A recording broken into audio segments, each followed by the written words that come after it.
Hello everyone, I'm Brian and welcome back. Let's go ahead and continue. Upon a country or a community or any individual's life. And Swamiji, these contrary states of mind, what effect they have on the quality of performance of the individual? Naturally.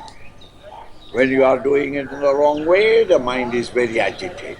Agitated mind cannot apply itself consistently. That is why we find that the great, The great commander-in-chiefs in the world have been all very straight and morally good and ethically perfect. It is something like saying the modern man says a small-scale industrialist, he starts drinking. And if I ask him, why did you start drinking? Swamiji, in my business, unless I drink, I cannot sell my thing. I cannot come in contact with others. But then the top ones, the Tatas or the Birlas, look at them. They take only Ganges water. They don't drink, and yet they are on the top. This petty, paltry fellow, who is earning probably a few thousands a day, a month, that fellow says, unless I drink, I cannot contact it. It is not. It is a wrong note. Similarly, army doesn't mean drinking. Maneksha, look at it. Or Eisenhower, even though they are in the foreign places, they are teetotalers. The question that you are asking is how to sustain this.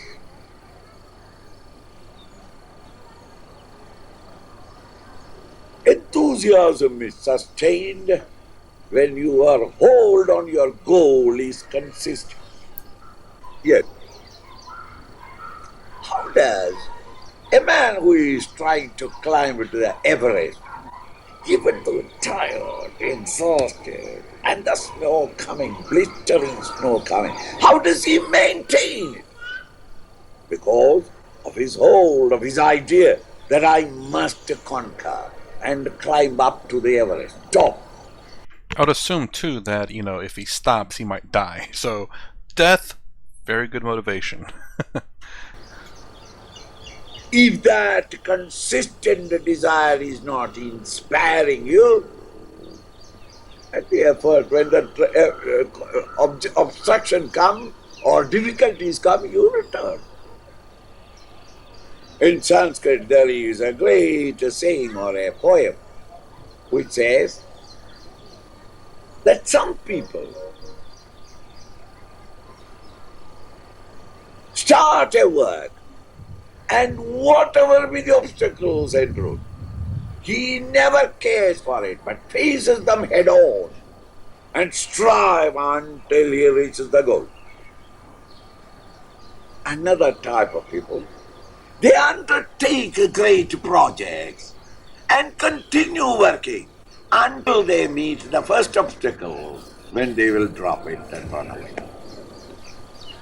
The third variety is, and it seems to be in our nation the national character, never start any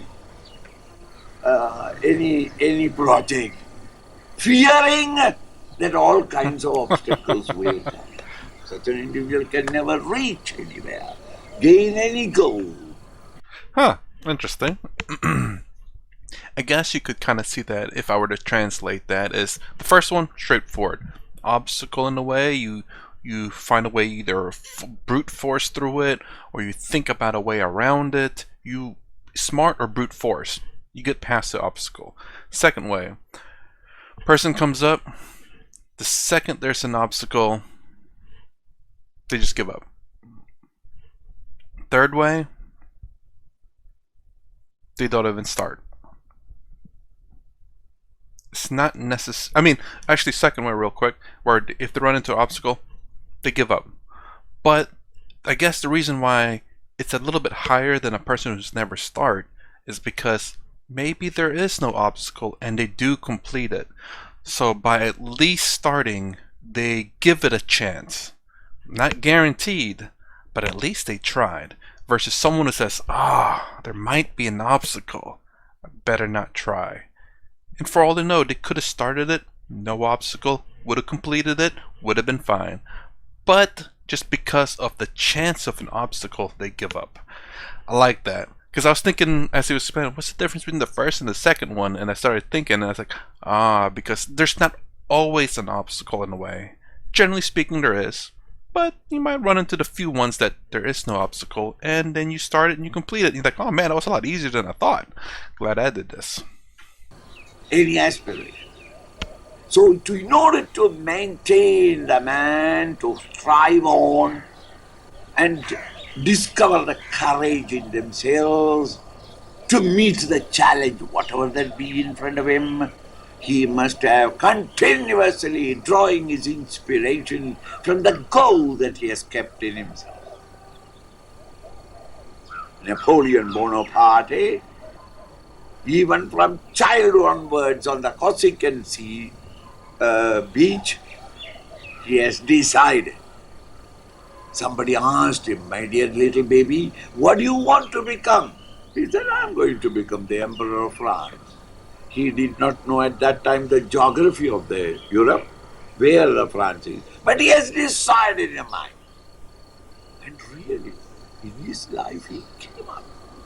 Even though he was not tall enough, he has joined the army, I don't know how. And he became, grown up, and he maintained that idea, reached the highest goal. So that it is a question of you holding on to your goal, drawing inspiration from it, and face all challenges, the man reaches the highest. All people who have reached the great goals in life, who have achieved stupendous heights, are all people who consistently held on to the goal that they want to reach and struggle on. Now the Jawan onwards, to all officers up to the general, how can we maintain these values? Inspire them and continuously, repeatedly explain to them the goal that we are keeping. Our country. Your job is to protect and defend the country. We have no ambition to conquer other nations. That is not the Indian tradition. But the sanctity of our frontiers we will maintain. That kind of an idea must be drummed into them, especially at the lower level, again and again and again. And the officers also must be pulled up the moment you see that they talk loosely or behave badly. Pull them up and remind them their great goal.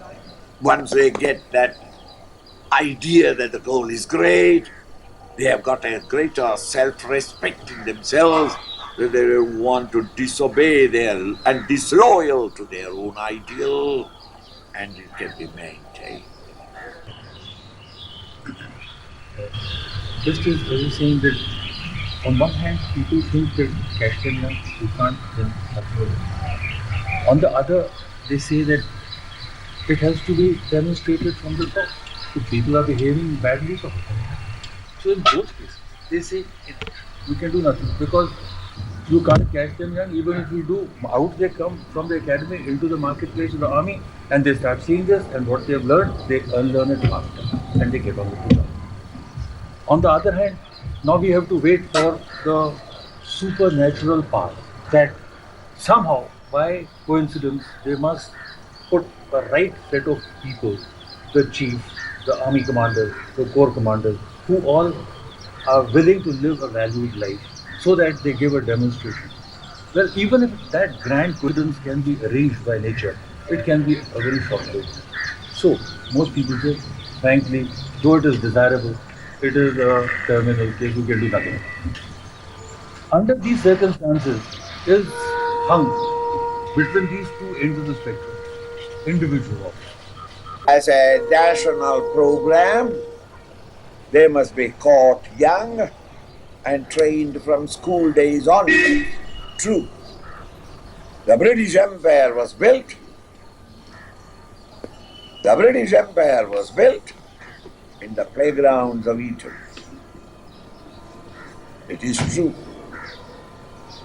Yet, Yadyada acharati shrestha. The top ones, whatever they do, the others implicitly follow. It's a law. What they demonstrate in life is that which is followed by others. Now the question is, at the top also, how are we to get the top? And the argument is that we have already been established in that. If that be so, why do you have your training center, your school? Why do you have it? Because this officer can never improve. So, is it not that we train them new techniques, new methods, take them to foreign countries and see that army doing? Is there not the methods of developing? In the same way, everyone at any level, at any time, can start the creative living, even though in his foolishness and ignorance he must have lived a lower life, he can start coming out. Even an alcoholic, nowadays, the age, they try to help him, and many of them come out of it. So it is not that you cannot be redeemed if you put forth the right effort.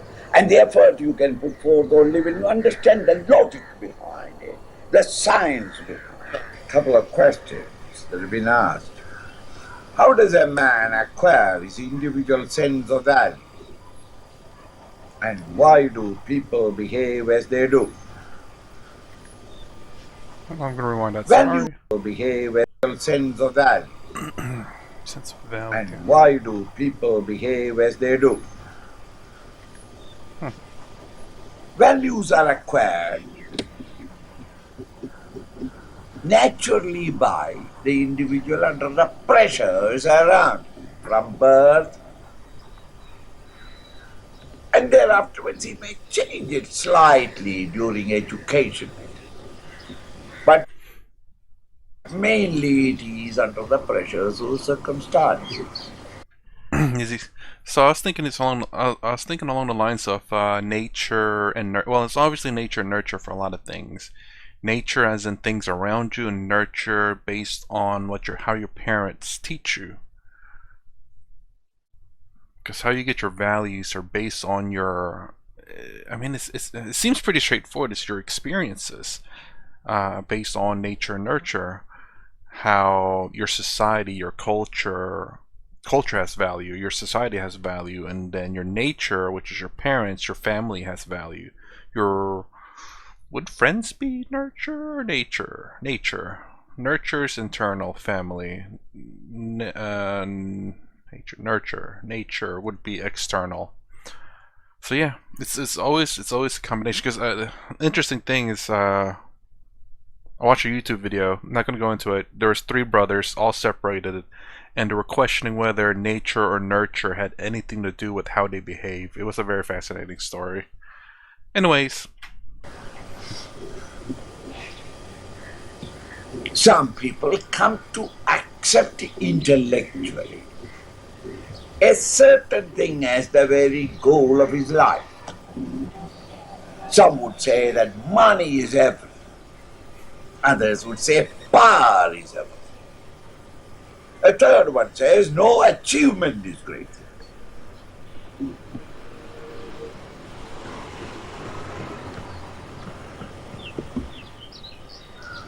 Ravana is one who conceived in himself that the greatest thing in the world is money, power, sensual enjoyment.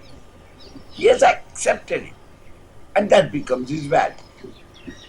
This accepted intellectual concept of each individual becomes the value of life in him, and this value of life colors all his mental thoughts and physical action. One who has accepted that money alone is everything, all his thoughts are how to make more money, because that is his goal. And all his actions are to acquire, to possess, to aggrandize. by means fair or foul, more and more money. And he himself doesn't know why he's doing it. All his values of life color, all his thoughts and actions. These values of life can be changed. There is another question. It can be changed by two methods. Ordinary people come to change their values by a very painful process. His own experience in life. It can be a death, an accident. It can be a great disappointment. Some shock must come to him from the world outside, and nature supplies it plenty. A sensitive man, these shocks are sufficient when he cuts himself out of the old pattern or way of life, and he turns into a new way of life. This shock can also be self-created. A new thought process comes to him because he has come in contact with a wonderful and inspiring ideology, either through another individual, organization, institution, or through his study. Once thus he gets inspired. Once thus he gets inspired by an ideal, his entire lifestyle changes. A highly sensuous man. A highly sensuous man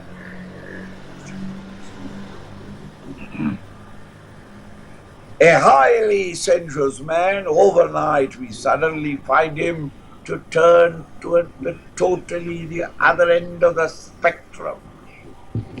Extremely spiritual, religious.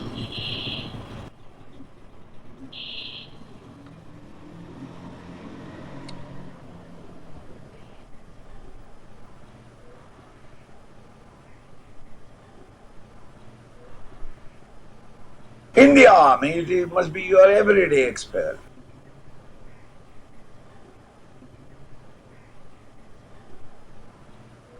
A really square-shouldered gunda of the town.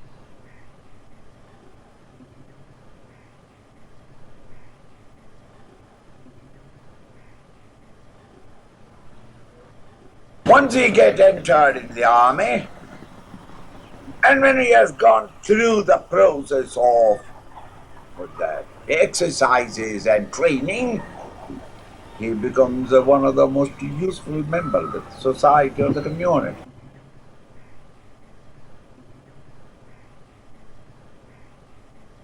He wanted to have a field where he can express his strength and applauses from others. In the streets, he can do it only through Gundaism, and therefore he was a famous Gunda of that area. He himself walked into the selection board, got selected, and then he thought probably that it is wrong and therefore want to come out. But once it is a one-way traffic to the army, once inside, you can't come out. And there they get trained. And the man becomes one of the most productive servant for the society. Yes. So, as I said, these values in you decide the texture and quality of your thoughts, and the texture and quality of your thoughts determine the beauty or the ugliness of the performance in world outside. The Gunda was a Gunda not because he is really a born Gunda, but the quality of your action. He had no such ideal, a healthy ideal in him. When after joining the army, when got trained, he has got a vision now And therefore you find the quality change, the quality of thought change, and his performance becomes useful to the nation. It's different. Now your question is, how are we to change the values of love? As I told you, not rephrase, but let me try to repeat what he said in a simpler terms. He said quite a lot. So essentially, is he saying that your values are shaped based on nature and nurture, like I was saying earlier, but also then it becomes a lot of nurture. But in simplicity's sake, your surroundings, your immediate surroundings when you're growing up, along with your family, and then as you do other things in the world, like say join the military, and you get discipline and training, your values will also change there. It could be a complete 180, like it was saying, between a sensual man to a religious person, to maybe someone who grew up in a rough neighborhood, to someone who is very disciplined, who no longer does those things. And I think I summed it up.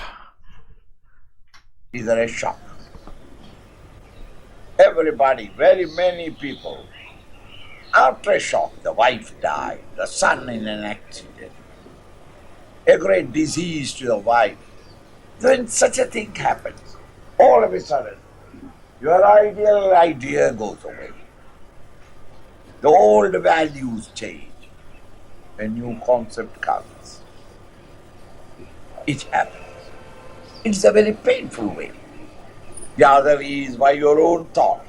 As I told you, an ideal that you have gained, a view you gained from a book or from satsang, from contact with the wiser people, better people. And then you start rethinking.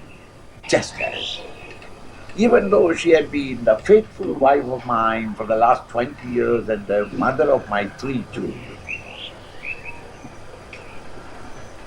and for 22 years I've been with her and I loved her really. All my love for her can go overnight. I mean, one afternoon, the moment I discover a mistress in whom I start loving.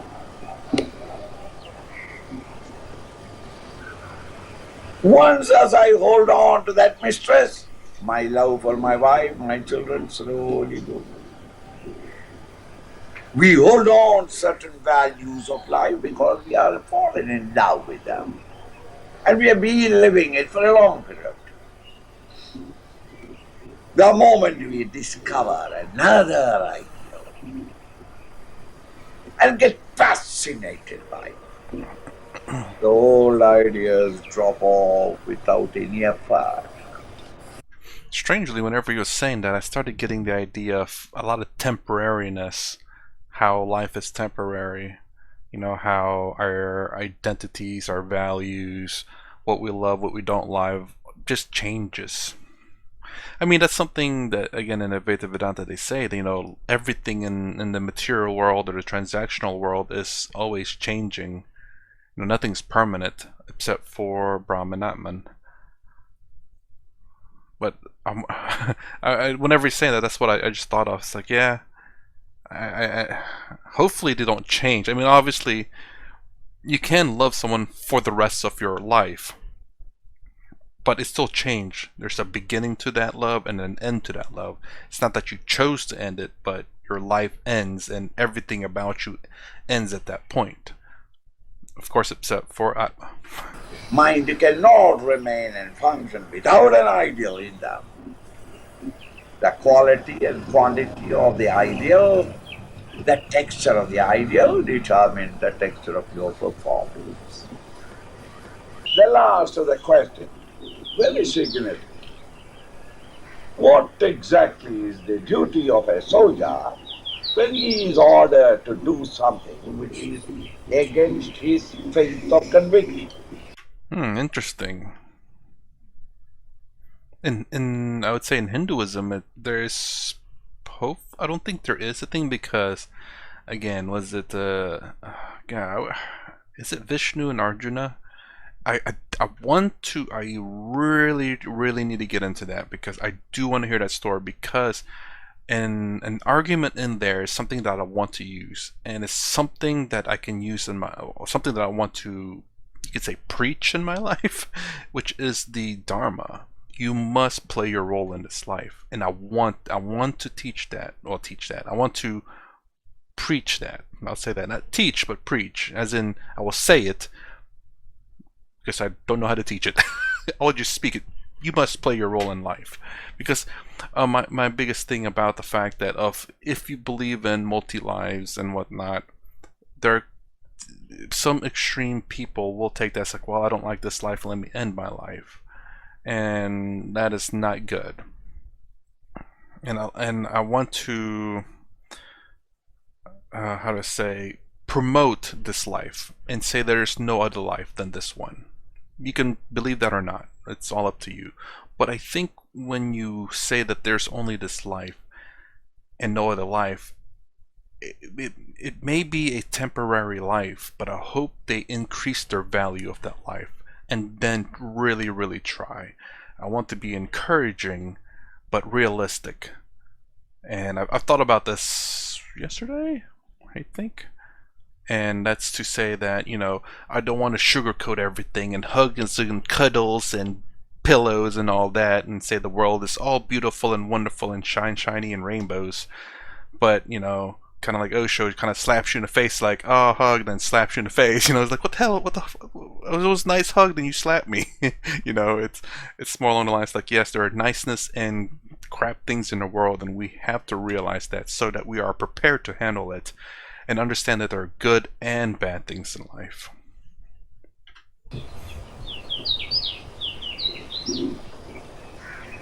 Oh yeah, play your dharma.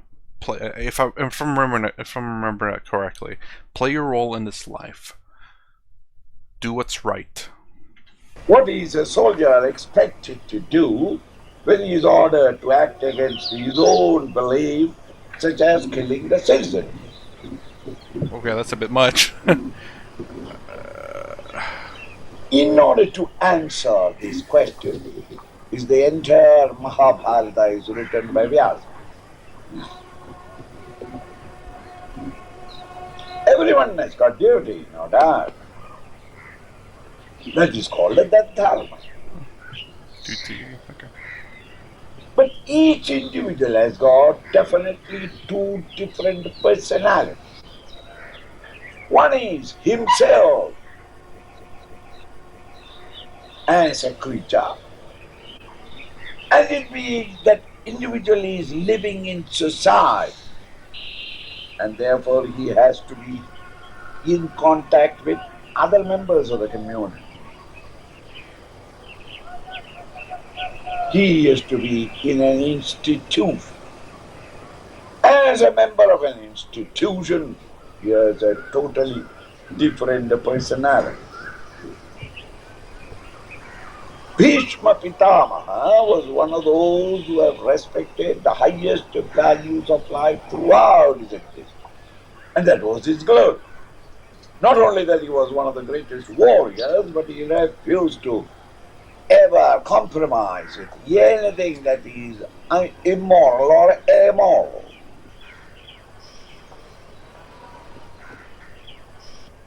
And yet, he fought the war among the Kaurava forces against Krishna and the Pandavas. So when he was lying down in the bullet bed, not yet dead, at that time Krishna goads Arjuna to go and ask him, why did Grandpapa, Grandsire, why did you join these evil forces and fought against the Lord? So he explained, It was my duty. as a member of an institution, Krishna, Arjuna, Krishna. you are not, you have got a dharma separate from the individual. As an individual, you live in the society.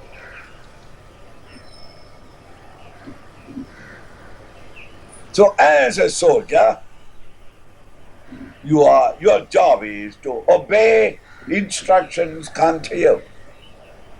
You are not there the right or the duty of yours to check whether it is right or wrong. Whatever instructions come to you, you have to implicitly obey. Hmm. That obedience and loyalty to the army is the greatest dharma. That's kind of harsh, I'd say, because I think there have been. I'm kind of curious as if I were to ask him, like, there's been many times in history where, people have disobeyed orders and good things have happened because of that. So, how would that work? I'm kind of curious. Because, I mean, you don't want to just slaughter citizens. You ultimately are the one that's pulling the trigger, regardless of who said it. You can disobey the order and go to prison, but you'll be clear if you're conscious, as a lot of religious people believe, or at least even if you're religious or not. It's just the fact that you know that you did it. If you're, I wouldn't say a bad person, but and if you're a good person, you understand self-defense in the wars and stuff. It's not justified, well, to some degree. If you're defending your country, that's 100% justified. You kill an enemy soldier if they're trying to kill you, but if they surrender, you put them in jail, prisoner of war. You don't, and if you're an invading, even if you're a soldier as an invader to another country, your commander just says, just kill all the citizens. Like, do you? Would you do that? So here's, I guess, another question. So far, no one's answered the question in my last video, and it's a very difficult one. And I thought about it a little bit. If I'm gonna go big, and I think I answered it there, but I think if I was gonna, I'll try it again just in case I didn't. I said I must try to stay with my values, and that is first do no harm. So I guess the human species is extinct at that point. So. If you want to know the question, you have to look at the other videos, I think towards the end. But for this one now, the question is, with Dharma, your duty, if you are an invading army, you may not believe in the war, kind of like Russia and Ukraine right now. There are Russians out there who don't believe in that war. There's a lot of Russians out there who don't believe in it.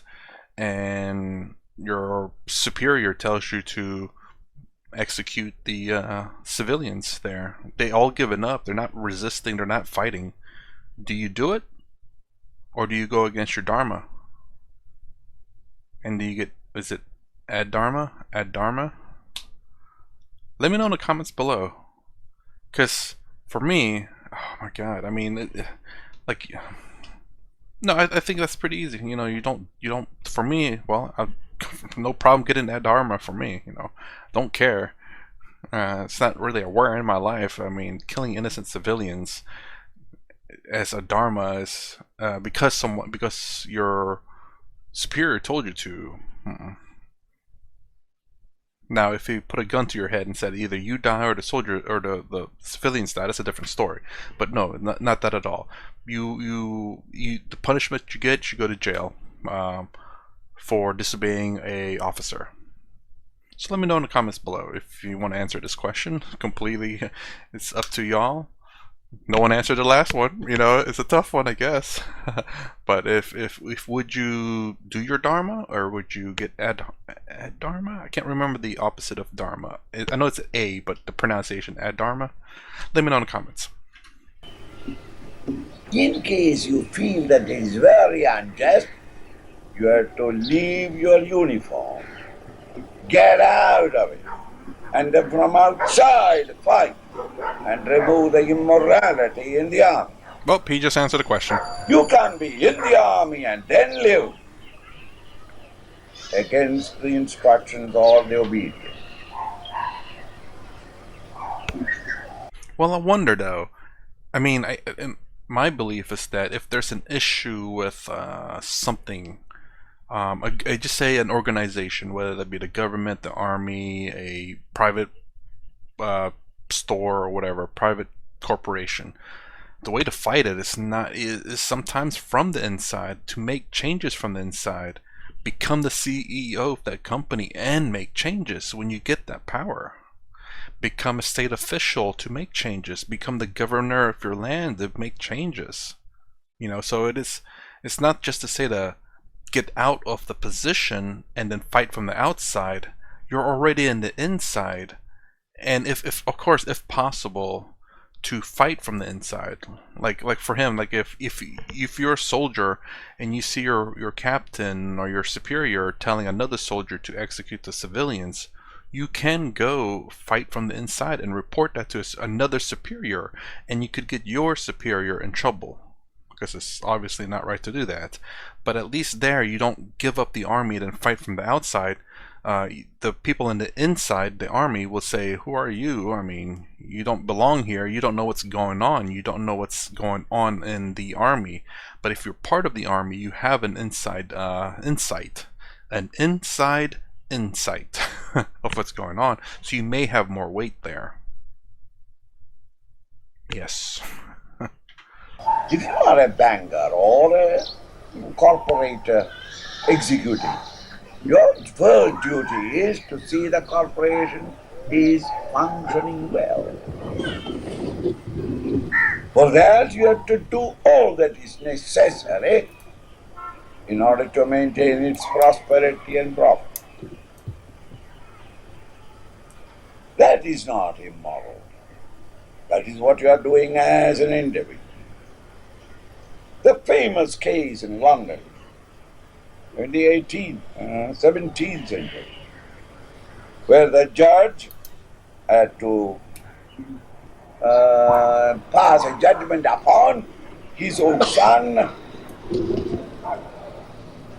who shouldn't has have been happened. accused of murder.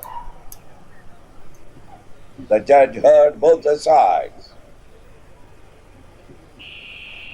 and he passed the judgment. The accused must be hung to mud early morning till he is dead.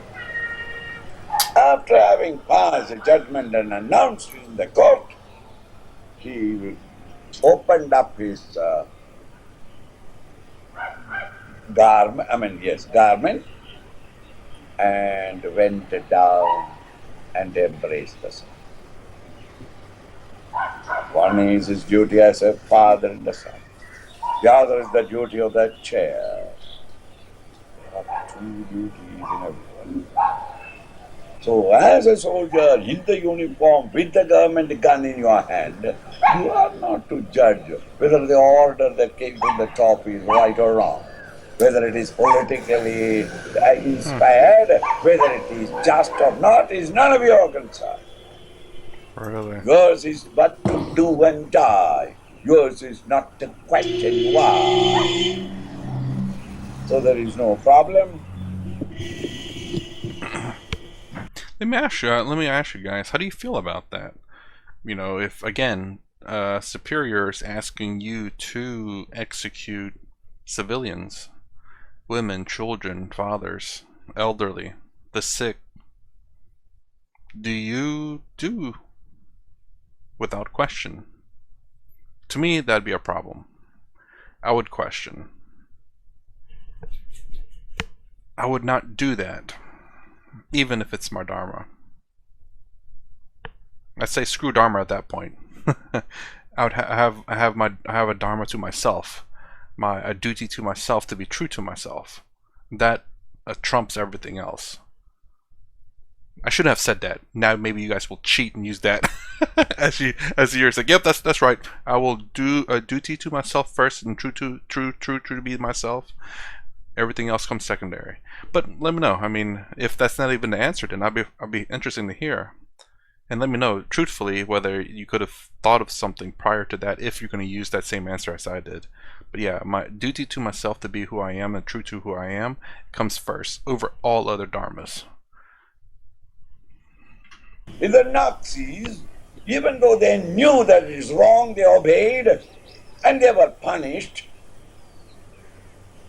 Not because they obeyed, therefore they are true soldiers. But if they had felt that it is wrong and extremely immoral against humanity, they must have the guts to come away and then fight for changing the trend of the time. They obeyed. Their argument was that we were told to do so and we obeyed. Mm-hmm. Yes, you are right. But it is not a justification. If in case as you are feeling that it is very moral, it is time that you change you resign, and that spirit of sacrifice must be with you. But if I give up, what will happen to me? If that is your fear, stay on there. And when you are staying in the organization, you have to be loyal to the organization. Do you have to be loyal to the organization, or can you work your way up and change the organization? Because every organization always has a new top head dog or whatever, top CEO, top whatever it is in that organization. So things can change.